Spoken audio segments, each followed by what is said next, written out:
رسول صلی اللہ علیہ وسلم نے فرمایا تھا اعطیت 70,000 من امتی يدخلون الجنت بغیر حساب، میرے رب نے مجھے انعام دیا ہے میری امت سے 70,000 لوگ، وزادنی مع کل واحد 70,000، ان 70,000 میں سے ہر ایک کے ساتھ مزید 70,000، یہ 4 ارب 90 کروڑ لوگ میری امت میں سے قیامت کے دن ایک ہی دروازے سے جنت میں داخل ہوں گے اور ان کا کوئی حساب و کتاب نہیں۔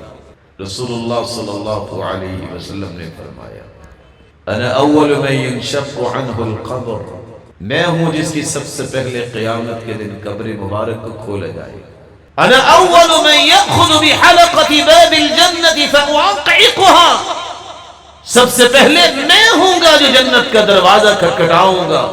انا اول من يفتح له باب الجنة، میں ہی ہوں جس کے لیے سب سے پہلے جنت کا دروازہ کھولا جائے گا۔ انا اول من يدخل الجنة، اس سے بڑی بات کیا ہے؟ قیامت کے دن اللہ کی جنت کے مہمان بننے والوں میں سب سے پہلے جس ہستی کو داخلہ ملے گا وہ محمد مصطفیٰ صلی اللہ علیہ وسلم۔ یہ اللہ کے رسول کا حق ہے کہ میں اس پر ایمان لاؤں۔ اس کا دوسرا حق ہے اس ہستی کا کہ اس کے تذکرے عام کریں۔